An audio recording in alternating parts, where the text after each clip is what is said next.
अच्छा, मतलब बच्चे पूछ रहे हैं कि how to revise sir effectively, कुछ बता दीजिए, है ना। देखो रिवाइज के लिए क्या है ना कि जैसे बच्चों आपको रिवाइज करना कैसे होता है, देखो मैं बताता हूँ। और जो जो भी कुछ पूछना हो तो टाइप कर दो, मैं एक साथ सब बता देता हूँ, ठीक है।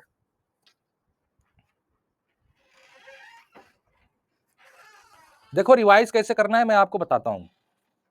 आप लोग रिवाइज कैसे करते होगे पता है? आप लोग रिवाइज करते होगे जो नोट्स बना हुआ है उसको ऐसे देख करके, है ना। बस ऐसे आपने देखा रिवाइज, वैसे रिवाइज नहीं होता है। रिवाइज होता है जैसे आपने जैसे आपने एक टॉपिक जैसे पढ़ा, ठीक है। तो पढ़ के और फिर आप एकदम श्योर हो जाइए कि आपको समझ में आ गया। उसके बाद आप लिखो, जैसे कोई डेरिवेशन है, ठीक है। जैसे मान लो आपको इकोनोमेट्रिक्स में ही मान लो आपका मान लो लीनियर मॉडल है, ठीक है। Beta not plus beta one x epsilon. अब जैसे मान लो बेटा इसमें आपको covariance of beta not cap और बीटा वन कैप निकालना है, ठीक है, कि इसकी वैल्यू क्या हो गई, ठीक है। तो जैसे रिवाइज करने का तरीका क्या होता है कि पहले आप देख लो अच्छे से, है ना। अब जैसे आपने देख लिया नोट्स में, तो अब नोट्स में देख लिया तो ये रिवाइज थोड़ी हुआ। रिवाइज कब होगा पता है? देख के समझ जाओ, उसके बाद आप इसको अपने से डेरिवेट करो। अगर आपने डिराइव कर लिया बिना देखे दोबारा, तो इसका मतलब आपने रिवाइज कंप्लीट कर लिया।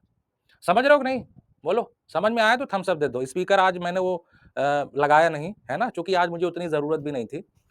तो ये हुआ रिवाइज का तरीका। ऐसे देख के पढ़ोगे तो नहीं रिवाइज होगा, ठीक है ना। रिवाइज में आपका दिमाग और पेन हाथ दोनों चलना चाहिए, क्योंकि एग्जामिनेशन में दिमाग हाथ दोनों चलेगा और चलाना पड़ेगा, है ना। और केवल दिमाग ही चलाओगे, हाथ चल ही नहीं रहा है, तो फिर एग्जाम में भी नहीं चलेगा। एग्जाम में तो कांपता है हाथ, है ना। मतलब आप अपना नाम भी सही से नहीं लिख पाते हो, इतना कांपता है कि नहीं, डर की वजह से। और पूछिए। टाइमिंग सेम होगा सर, टाइमिंग सेम होगा मतलब क्लास की टाइमिंग। हाँ बेटा, क्लास की टाइमिंग प्रणव ने पूछा है। हाँ, टाइमिंग जो है ना, क्या है ना कि कुछ बच्चे वो हैं प्रोफेशनल है ना, काम कर रहे हैं वो। और कुछ बच्चे जो है वो भी हैं गृहस्थ वाले हैं बेचारे। कुछ मतलब जो बेचारी लड़कियां हैं घर गृहस्थी वाली हैं, तो वो उनको टाइम तभी मिलता है जब सब खाना वाना वगैरह सब खा लेते हैं। तो बहुत सोच समझ के मैंने ये पहले तो 9 बजे रखा था, तो कुछ लोगों ने कहा कि सर 9 बजे तक तो डिनर ही करते हैं। तो मैंने कहा भाई तब अब क्या करें और टाइम बढ़ा दें? तो फिर कहा सर 10 बजे से कर दीजिए, तो 10 बजे के बाद तो सब फ्री रहते हैं। तो मैंने कहा चलो ठीक है 10 बजे ही कर देते हैं, है ना। तो टाइमिंग सही, टाइमिंग गलत है क्या? भाई मेहनत करनी है तो 10 से 12 सही टाइम है बिल्कुल, है ना, ताकि सब लोग पढ़ें, है कि नहीं, बताइए। ठीक है, हाँ।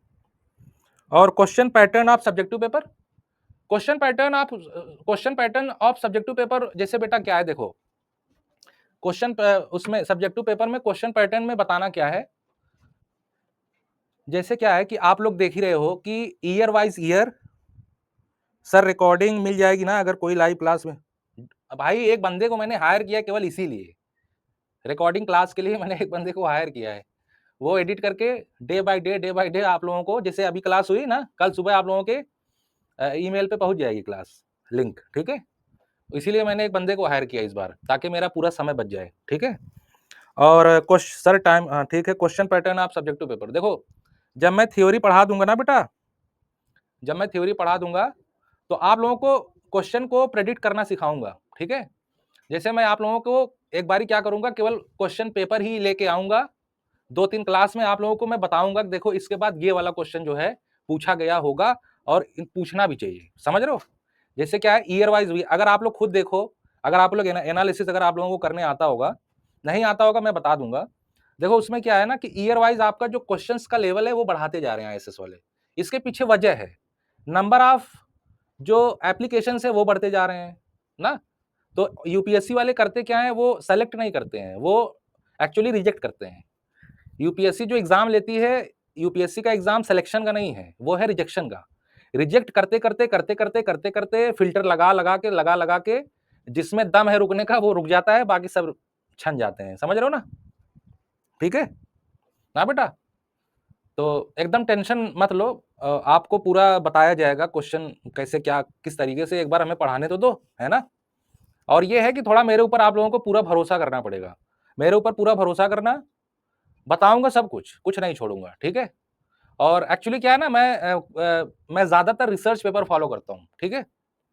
कुछ स्टैंडर्ड बुक फॉलो करता हूँ और रिसर्च पेपर ज्यादा फॉलो करता हूँ, क्योंकि कंसेप्ट में जो डीप डीप डीप कंसेप्ट हैं, ताकि वो भी मैं आपको निकाल के बता सकूं कि कहां से आ रही हैं चीजें, है ना। जैसे कभी कभी कुछ चीजें डेरिवेशन में ऐसी होती हैं जो समझ में नहीं आता कि ये कहां से आया ना। तो वो आप जब रिसर्च पेपर पढ़ोगे तब समझ में आएगा, वो किताबों में भी नहीं है, या आप लोगों के पास जो ऑलरेडी अवेलेबल नोट्स है उसमें भी नहीं है, बट डायरेक्ट लिख दिया गया है। तो वो मैं आपको बताऊंगा कि ये वहां से आ रही है, ठीक है। तो आपको तुरंत समझ में आएगा। और देखो थोड़ा सा आप लोग क्या करना बेटा ना, मैथमेटिक्स की कुछ चीजें पढ़ लो अपने तरफ से, जैसे मैं बता रहा हूं क्या क्या पढ़ना है। सबसे मतलब इसमें पढ़ लो आप मैट्रिक्स पढ़ लो बेटा, ठीक है। और डिटर्मिनेंट्स पढ़ लो, जो काम आएंगी आपको, है ना। और क्या पढ़ लो आप, कैलकुलस में आप इंटीग्रेशन पढ़ लो, अच्छे से एक बारी फिर से पढ़ लो क्योंकि जरूरत पड़ने वाली है। और डेरिवेशन पढ़ लो, ठीक है। ये 4 टॉपिक आप अच्छे से, खूब अच्छे से पढ़ लो, क्योंकि देखो मैट्रिक्स और डिटर्मिनेंट आपको मल्टीवेरिएट में काम आने वाला है, और इकोनोमेट्रिक्स जब पढ़ाऊंगा उसमें भी काम आने वाला है। तो ये तो इनका कंसेप्ट तो आपके दिमाग में रहना ही चाहिए किसी भी हाल में, समझ रहे हो ना। ताकि मुझे जैसे जब मैं पढ़ाऊं तो आप लोग ये ना पूछे सर ये कहां से आ गया। तो ये मैथमेटिकल चीज है, ये आप लोग खुद पढ़ लो, है ना। क्योंकि आप लोग ग्रेजुएशन वगैरह में मैथ पढ़े होंगे, तो एक बारी आप रिवाइज कर लो, है ना। रिवाइज कर लोगे तो फिर बड़ा मजा आएगा, ठीक है। इकोनोमेट्रिक्स का जो कंसेप्ट है मल्टीपल लीनियर रिग्रेशन मॉडल में, वो सब सब मैट्रिक्स का खेल है ना। अगर मैट्रिक्स समझ में आती है तो फिर वो एमएलआर भी समझ में आएगा अच्छे से, फिर वो मल्टीवेरिएट भी समझ में आएगी खूब अच्छे से। उसमें जो विशार्ड डिस्ट्रीब्यूशन का कंसेप्ट है वो क्या है ना, समझाने से भी नहीं समझ में आता। क्यों? क्योंकि उसमें मैट्रिक्स का ही खेल है, मैट्रिक्स के अंदर मैट्रिक्स है उसमें। विशार्ड विशार्ड जो डिस्ट्रीब्यूशन आप लोग पढ़ते हो वो मैट्रिक्स के अंदर मैट्रिक्स है, इसलिए नहीं समझ में आती वो कंसेप्ट, ठीक है। तो थोड़ा इसके लिए आप लोग पढ़ लेना, और बाकी ये इंटीग्रेशन डिफरेंशिएशन पढ़ लेना। कुछ और पूछना है तो आप लोग पूछ सकते हैं,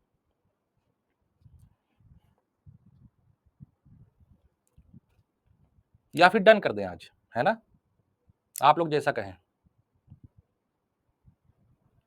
देखो पूरा तो बता दिया मैंने क्या क्या कराऊंगा, सब कुछ, है ना।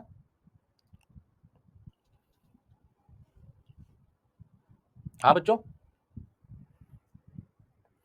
सिलेबस थोड़ा डिस्कस कर दीजिए। सिलेबस बेटा आपके देखो मैंने लगाया भी है ना। सिलेबस तो आपके नोटिफिकेशन में रहता ही है। अब जैसे देखो आपका जो स्टैटिस्टिक्स फर्स्ट जो ऑब्जेक्टिव ऑब्जेक्टिव पेपर है, उसमें आपका पहला जो टॉपिक है वो आपका प्रोबेबिलिटी है, ठीक है। अब इसमें जितना सब कुछ दिया हुआ है ये सारी चीजें हम पढ़ाएंगे, है ना।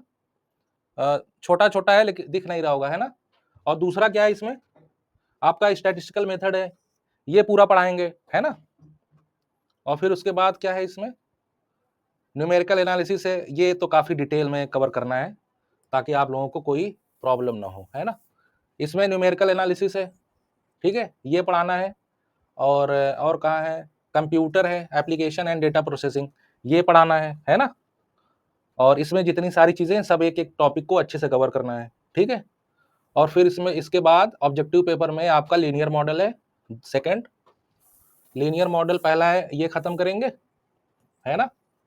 और इसका नोट्स भी अच्छे से देंगे आप लोगों को। और इसमें जितना भी तुके, शेफी, स्टूडेंट न्यूमेन कॉल, डंकन, ये सब जो टेस्ट है इसको पूरा अच्छे से पढ़ाया जाएगा। और फिर उसके बाद स्टैटिस्टिकल इन्फ्रेंस और हाइपोथेसिस टेस्टिंग, है ना। ये आप लोगों को आता भी होगा लेकिन फिर भी हम पढ़ाएंगे, है ना। और फिर उसके बाद आपका कौन सा टॉपिक है, ऑफिशियल स्टैटिस्टिक्स है, ये पढ़ाएंगे इसमें सारी चीजें, है ना, डिटेल में। और इसका नोट्स जो है मैं दूंगा बना के आप लोगों को, टेंशन मत लीजिएगा। और फिर उसके बाद पेपर थर्ड में आपका सैम्पलिंग टेक्निक है, इसमें आपका सारी चीजें पढ़ाई जाएंगी, पॉपुलेशन से लेकर के कंसेप्ट ऑफ इंटरपेनिट्रेटिंग सब सैम्पलिंग, ठीक है। और फिर उसके बाद क्या है, इकोनोमेट्रिक्स है, ये स्टार्ट ही करने वाले हैं। और अप्लाइड स्टैटिस्टिक्स आप लोग पढ़े ही हैं, आता भी होगा, लेकिन इसमें बहुत सारी चीजें आप लोगों को नहीं आती होंगी, है ना, जैसे लिंक रिलेटिव, चेन रिलेटिव, इससे रिलेटेड क्वेश्चन, तो ये सब बता दूंगा तो आ जाएगा, ठीक है। और फिर उसके बाद अप्लाइड स्टैटिस्टिक्स है, ये इजी सब्जेक्ट है, लेकिन फिर भी इसमें जो टाइम सीरीज है इसको हमें काफी डिटेल में पढ़ाना है, ठीक है। और इसमें बाकी इंडेक्स नंबर वंबर ये सब आपको आता होगा, इसको पढ़ाएंगे। और इसमें जो आपका इकोनोमेट्रिक्स में 2 SLS है, फुल इंफॉर्मेशन और 3 SLS, ये सब थोड़ा सा अच्छे से पढ़ाना है ताकि आप लोगों का कंसेप्ट क्लियर रहे इसमें, है ना। और डेमोग्राफी ये सब इजी सब्जेक्ट है, SQC। और ऑपरेशन रिसर्च तो नहीं है किसी का? जो चार टॉपिक जो लिए हैं उसके अलावा किसी और का कोई ऐसा तो टॉपिक तो नहीं है ना? अगर होगा तो बता देगा, ठीक है। सर्वाइवल एनालिसिस अगर हो, जैसे क्वालिटी कंट्रोल तो बतानी है, मल्टीवेरिएट पढ़ाना है, डिजाइन ऑफ एक्सपेरिमेंट पढ़ानी है, ठीक है। अगर किसी का सर्वाइवल एनालिसिस होगा तो बता देगा, वो भी पढ़ा दूंगा, मुझे आते सब हैं, ठीक है। ये तो बच्चों की डिमांड पे 4 ही टॉपिक पढ़ा रहे हैं, है ना। ठीक है बेटा, और कुछ पूछना हो तो बता दो। Sir please zoom a bit more. अरे बेटा ये क्या है ना कि PDF फट जा रहा है, मैंने गूगल से वो वहां से डाउनलोड किया ना, UPSC की वेबसाइट से, तो पूरा फट जा रहा है स्क्रीन, ठीक है। बाकी आप लोगों के पास तो होगा ही सिलेबस।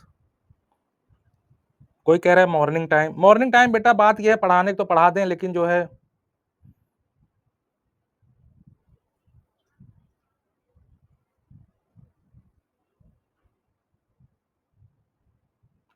यूट्यूब में हर जगह बताते हैं कि मौसवी की वेबसाइट से पढ़ना है, पर क्या क्या पढ़ना है थोड़ा दिखा दीजिए।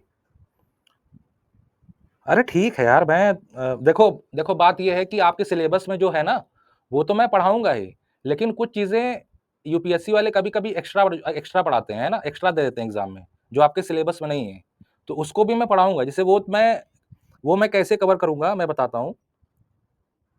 देखो एग्जाम जैसे 10 साल का जो पेपर है, मैं देखूंगा कि उसमें कितने ऐसे टॉपिक हैं जो आउट ऑफ सिलेबस हैं, है ना। तो जो आउट ऑफ सिलेबस से पूछे गए हैं तो वो टॉपिक मैं इकट्ठा करूंगा, ठीक है। उसको भी मैं पढ़ाऊंगा ताकि एग्जामिनेशन में आपका क्वेश्चन छूटने ना पाए एक भी, समझ रहे हो ना। एग्जामिनेशन में एक भी क्वेश्चन छूटने ना पाए एक भी, और अच्छा परफॉर्मेंस, मुझे तो रिजल्ट चाहिए इस बार, ठीक है। क्योंकि आप लोग जब रिजल्ट दोगे तभी मेरा फायदा तभी मेरा फायदा होगा नेक्स्ट ईयर। इस बार मैं बहुत मेहनत करने वाला हूं, इतना बता दे रहा हूं आपको, ठीक है।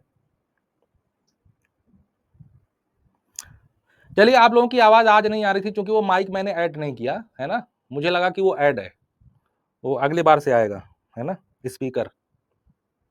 और कोई क्वेश्चन हो तो पूछिए। हाँ बच्चों, और नहीं हो तो आप लोग थम्स अप दीजिए, जाइए खाना पीना खाइए और खुश रहिए, ठीक है। और एकदम देखिए कि टेंशन नहीं लेना यार, एकदम हल्के मिजाज में रहो, एकदम खुश रहते हुए पढ़ाई करो, जैसे मतलब जैसे गेम खेलते हो मजा आता है, समय का पता नहीं चलता। अगर इसी तरीके से पढ़ाई कर रहे हो, समय का पता नहीं चल रहा है, तब समझ लो सही ट्रैक पे जा रहे हो। जबरदस्ती पढ़ने की कोशिश मत करना, ठीक है। जबरदस्ती पढ़ने की कोशिश मत करना, पढ़ने में मजा आ रहा है तो पढ़ना, ठीक है। और जानते हो पढ़ने में मजा कब आता है? जब समझ में आता है, और जब समझ में नहीं आता है तब वही बोरिंग लगने लगता है। तो देखो मैदान छोड़ के भागना मत, जैसे मान लो अभी 15-15 दिन जब पढ़ोगे तो तुमको लगेगा कि सर समझ में नहीं आ रहा है, लेकिन मैदान छोड़ के मत भागना। लेकिन जब जैसे ही समझ में आने लगेगा तो फिर इंटरेस्ट भी बढ़ेगा, फिर उसके बाद जब एक बार समझ में आने लगा फिर समझ में आता चला जाएगा, फिर समझ रहे हो ना।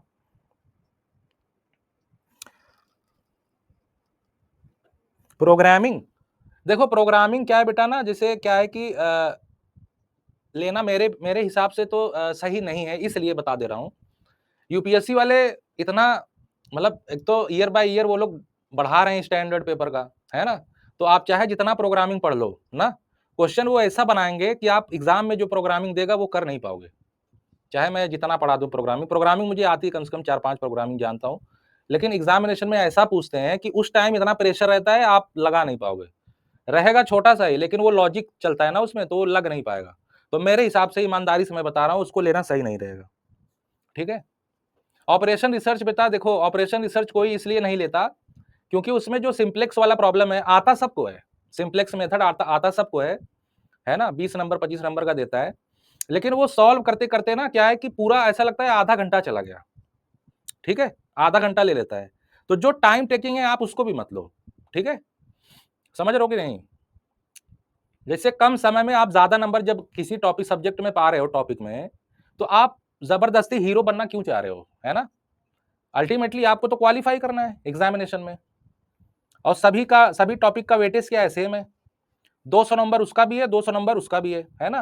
देखो ऐसी बात नहीं है कि ऑपरेशन रिसर्च खराब सब्जेक्ट नहीं है, बात ये कि वो टाइम टेकिंग है, क्योंकि उसमें न्यूमेरिकल्स बहुत ज्यादा है ना? और सिंप्लेक्स मेथड वाले में तो आपको पता ही है, रिजल्ट आने के बाद भी आपको कॉन्फिडेंस नहीं रहता कि पता नहीं ये सही है या नहीं, है कि नहीं? तो मेरे हिसाब से सही नहीं रहेगा।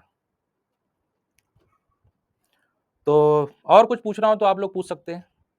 डिजाइन ऑफ एक्सपेरिमेंट तो बढ़िया है, बस यही है कि कंसेप्ट अगर मैं पढ़ाऊंगा तो फिर आपको समझ में आ जाएगा पूरा, है ना? वही है, थोड़ा सा आपको मेहनत करना पड़ेगा, प्रैक्टिस करना पड़ेगा, उसमें नंबर बड़ा अच्छा मिलता है डिजाइन ऑफ एक्सपेरिमेंट में, ठीक है? क्योंकि वो न्यूमेरिकल प्लस सब्जेक्टिव दोनों चीजें हैं, तो उसमें नंबर आपको पूरा पूरा मिलता है। जैसे मान लो 10 नंबर का क्वेश्चन है तो आपको 8 नंबर देंगे, और जो केवल सब्जेक्टिव, जैसे मान लो डेमोग्राफी क्या है, डेमोग्राफी एक सब्जेक्टिव पेपर है, तो आप चाहे जितना लिखो तो 10 में वो 5-6 नंबर से ज्यादा नहीं देंगे, चाहे जितना बढ़िया लिख लो, ठीक है? हाँ, मल्टीवेरिएट वर्सेस डिजाइन अच्छा है। दोनों में से क्या, मेरे देखो, अगर दोनों में से अगर सेलेक्ट करना हो तो मेरे हिसाब से आपको क्या सेलेक्ट करना है, मल्टीवेरिएट। क्योंकि मल्टीवेरिएट टोटली क्या है, लगभग 90% वो न्यूमेरिकल है ना? तो भाई देखो, न्यूमेरिकल तो शुरू से पढ़ते हम लोग आ रहे हैं कि गणित में पूरा नंबर मिलता है, मैथमेटिक्स में अगर आपने सब सही कर दिया तो आपको 100 नंबर मिलेगा, 100 में 100 नंबर मिलेगा, 100%, है कि नहीं? तो अगर आप हमसे पूछोगे क्या लेना है, तो मैं तो कहूंगा मल्टीवेरिएट ले लो डिजाइन की जगह, ठीक है? बाकी अपना अपना इंटरेस्ट है, आप जो लो। डिजाइन वर्सेस एसक्यूसी, देखो मैं एक बात बता दूं, अगर तुम मल्टीवेरिएट ले रहे हो तो उसके साथ एक ऐसा ऐसा टॉपिक लो जो आपका समय बचाए, है ना? डिजाइन ऑफ एक्सपेरिमेंट भी टाइम टेकिंग सब्जेक्ट है, टॉपिक है, एग्जामिनेशन में आप लगाओगे, लग तो जाएगा लेकिन समय ज्यादा ले लेगा। तो मल्टीवेरिएट और डिजाइन लोगे, आपको दोनों दोनों में आपके सारे क्वेश्चन आपको आ रहे हैं, लेकिन आप लगाते लगाते आपका समय खत्म हो जाएगा। तो अगर आप मल्टीवेरिएट ले रहे हो तो मल्टीवेरिएट के साथ आप चाहे डेमोग्राफी लो चाहे एसक्यूसी लो, क्योंकि डेमोग्राफी एसक्यूसी सबसे कम वक्त लेते हैं, ठीक है ना?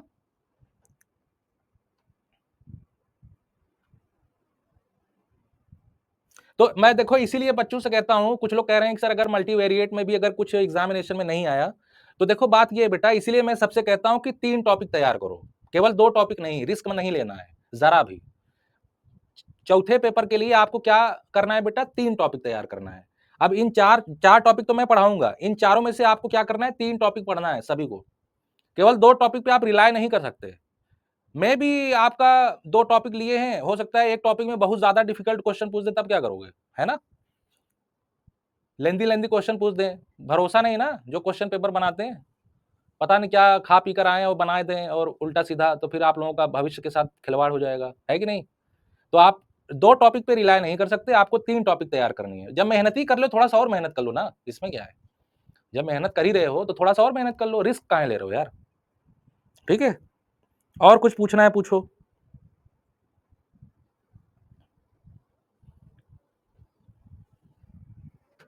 हो गए सारे कंफ्यूजन दूर दूर? बताइए।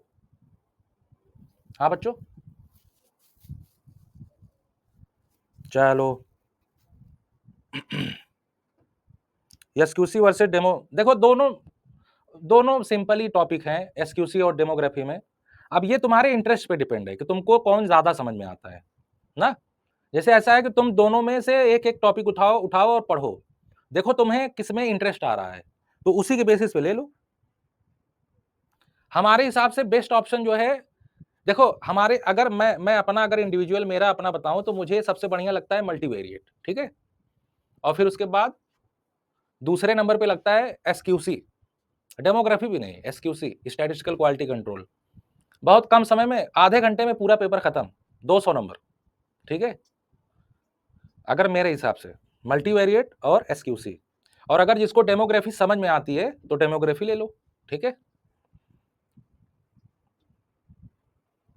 हाँ, तो चार्ट्स के न्यूमेरिकल आते हैं, वो बहुत ज्यादा डिफिकल्ट थोड़ी होता है यार, मैं क्वेश्चन बताऊंगा तो समझ में आएगा, ठीक है?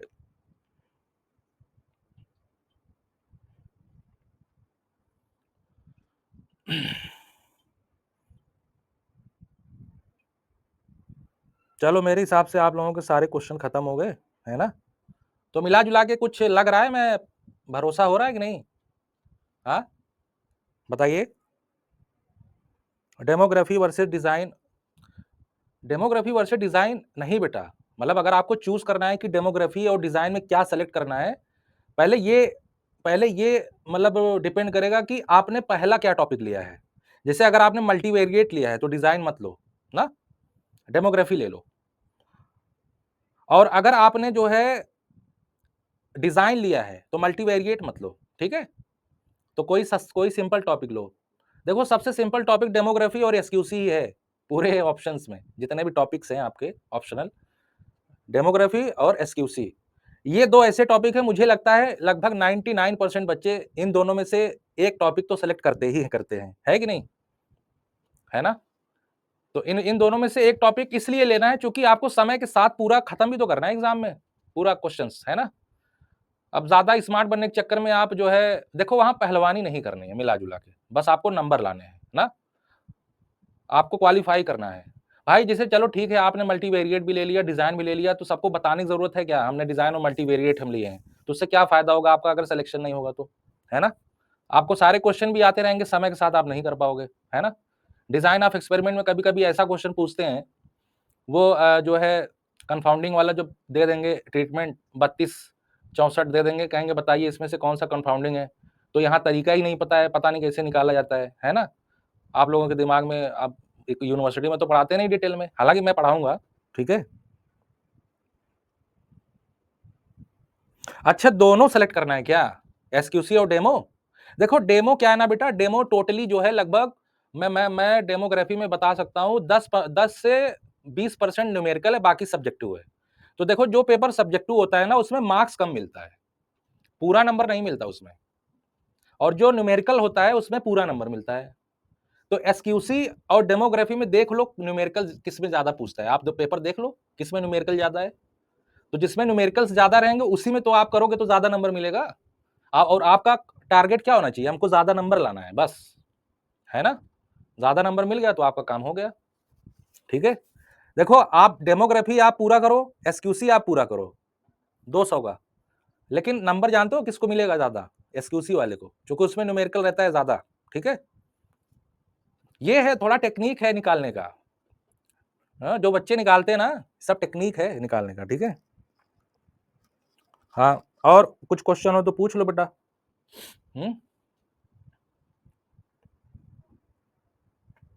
चलो खत्म, आज यहीं क्लास क्लोज कर दें।